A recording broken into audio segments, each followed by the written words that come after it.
morning. Welcome to Up with KREM. It is 6 o'clock on your Monday morning. I'm Nicole Hernandez. And I'm Channing Curtis. We're having a great Monday so far. far. It's good. It is good. I hope you guys are having a good Monday as well. Meteorologist Thomas Patrick, are you having a good Monday over there too? Yeah, everything is good to go. I mean, hopefully you caught up on a little bit of sleep over the weekend. And myself, it was more of an indoor weekend for me just because it was that hot outside, though I knew a bunch of people that decided to take advantage of that, hit the water and hit the lakes across the region.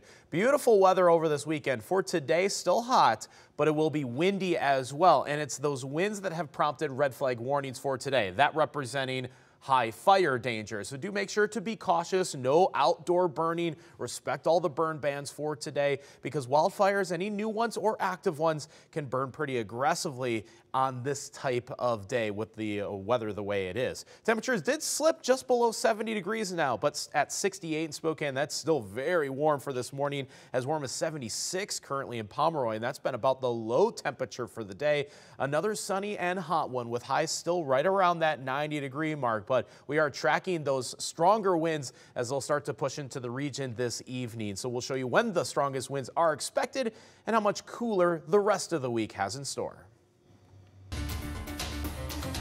Well, it might still be the middle of summer, but football season is fast approaching. And this weekend was the 2023 Big Sky Football Kickoff.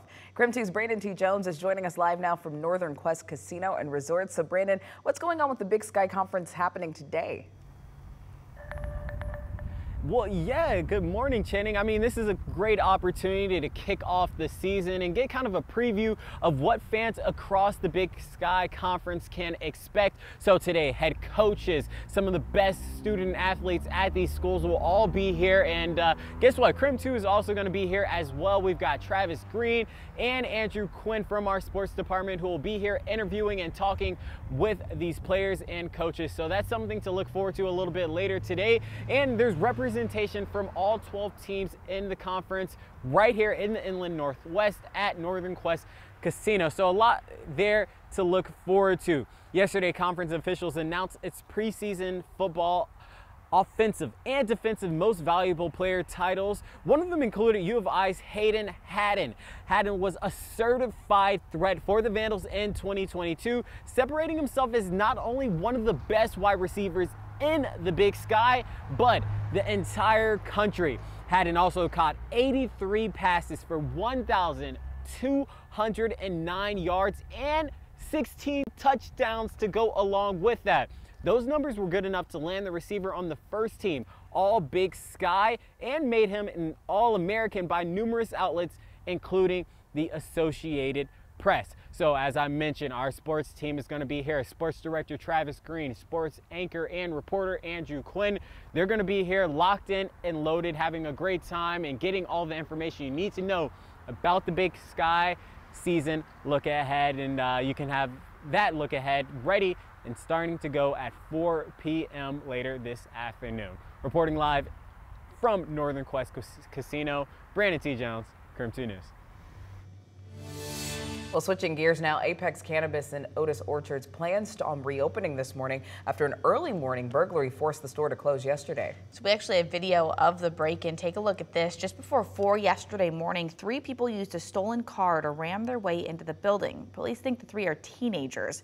They tripped the alarm but managed to run off and escape in a getaway car before Liberty Lake Police and Sheriff's deputies got there. They left the stolen car behind. Once they did get into the store, they didn't have a lot of time to get too much, and they did choose to take some of our lesser expensive items, and very little damage to the building. So the owners of the shop told KREM 2 it is still too early to figure out exactly the amount of property damage and the value of what they stole. But if you have any information, investigators are asking that you call the number at the bottom of your screen there. That's the Spokane County Sheriff's Office. Well, this morning, 5 members of the white nationalist group Patriot Front are once again free men. They were released from the Kootenai County Jail yesterday, just days after being found guilty of conspiracy to riot. On Friday, an Idaho judge sentenced the 3 men to 3 days sentenced the men to 3 days in jail following their conviction. However, judgment against the 5 men will be withheld. In Idaho, that means a defendant's conviction will not appear on any court records once their probation is over. The men must also pay a $1,000 fine and will serve 1 year of unsupervised probation, meaning that they're now allowed to return to their home states. 6:06, and as we look at our weather forecast for today, we're going to be tracking this cold front and storm system as it moves through the Pacific Northwest. For western Washington, that's going to mean rain and cooler temperatures for today. But for central and eastern Washington, that's going to mean higher winds and higher fire danger as a result. So a dry cold front passage is what is expected. Our current temperatures are still plenty mild as we see 68 in Spokane and plenty of 60s across the inland Northwest. But notice that stark temperature contrast between west and east. A high of only 66 degrees in Seattle versus about 90 in Spokane for today. So still going to be hot out there, but those stronger winds will come into play later on this evening. Well, taking a look at your Northwest news this morning, in Portland, a security guard is dead and a staff member is trying to recover after a shooting at an area hospital. It happened Saturday at Legacy Good Samaritan, which went into lockdown during the shooting. Police say the suspect shot and killed the security guard on the 5th floor near the birthing center. Just disappointing and saddened that someone lost their life today. So it wasn't until hours later police found the suspect in a car about 15 miles away in Gresham. Police say the man confronted them and 3 officers shot their weapons, killing him. One other person on the hospital staff was hurt during the shooting, but at last check they should be okay. The families that filed a lawsuit against Idaho's ban on gender-affirming medical care for kids has also filed a motion asking the court to pause the ban. The preliminary injunction would prevent the ban from going into effect while the lawsuit works its way through the legal system. Governor Brad Little signed House Bill 71 into law in April. It goes into effect in January. 2 Idaho families with transgender children receiving medical care brought this case. The children would not be allowed that care if the law takes effect.